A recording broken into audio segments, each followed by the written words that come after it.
আসসালামু আলাইকুম। কি খবর সবার? সবার ঈদ মুবারক। আজকে দেখামু আমার গরিব মানুষের ঈদ।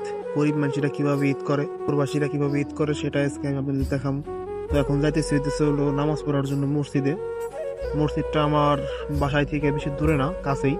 আমার সাথে আছে আমার চাচতো ভাই। তো এখন হাঁটতাছি মসজিদের উদ্দেশ্যে। তো এখন সকাল বাজে প্রায় 5:40 মতো। তো এখন যাইতেছি নামাজ পড়ার জন্য। এখানে মানে অনেক সকালবেলায় জামাত শুরু হয়, এই হচ্ছে ব্যাপার। আমি এখন হাঁটতেছি রাস্তায়, চারিপাশে কোনো লোকজন নাই, অল্প কয়েকটা লোকজন। নামাজে আবার ভালোই লোক হয়েছে। তো এই হচ্ছে আমাদের ঈদ। নামাজ পড়বো, নামাজ পড়ে বাসায় আসবো, আসার পরে ঘুম। আর কোনো কথা নাই, ঘোরাঘুরি নাই, কিচ্ছু নাই।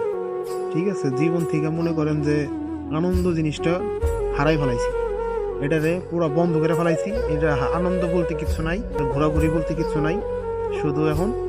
শুধু খালি এখন ইনকাম করার চিন্তা। এটাতে ছিল আমাকে প্রবাসী ঈদ। দেখতে পারতেছেন এখানে সবাই ঈদের জামাত পড়ার জন্য সবাই দাঁড়াইতেছে, বসতেছে। এখনো জামাত শুরু হয় নাই, খুতবা হবে। তো এখানে আমাদের মসজিদের আমরা ভিতরে তেমন জায়গা নাই, কারণে বাইরেই সবাই বইছি। তা আমি অলরেডি বসে পড়ছি। আমার সাথে আমার মামা আছে, আমার স্বাস্থ্য ভাই আছে, আরো পরিচিত অনেকজন আছে। সবাই মিলে জামাতের জন্য প্রিপারেশন নিতেছি। বাংলাদেশের ঈদ আর বিদেশি ঈদ অনেক তফাৎ। ঠিক আছে, এটা আসলে বইলে বোঝানো যায় না। এখানে ঈদ জিনিসটা কি, এটা আসলে এটার কোনো ব্যাখ্যা নাই। বাঙালি ঈদ, বাংলাদেশের যে ঈদ, এটার যে একটা আনন্দ, এটা আসলে প্রবাসী পাওয়া যায় না। তো আমাদের নামাজ পড়ার সময় হয়ে গেছে, সবাই কাতারে দাঁড়াইতেছে। তো আমরা এখন কাতারে দাঁড়াবো, নামাজটা পড়েই আমরা চলে যাব, আমাদের আর কোনো কিছুই নাই। তো দেখা যাক। তো দেখতে পাচ্ছেন আমাদের নামাজ পড়া শেষ। নামাজ পড়া শেষের পরে আমরা একটু মোলাকাত করলাম, কোলাকুলি করলাম, পরিচিত যারা আছে তাদের সাথে একটু কথাবার্তা বললাম।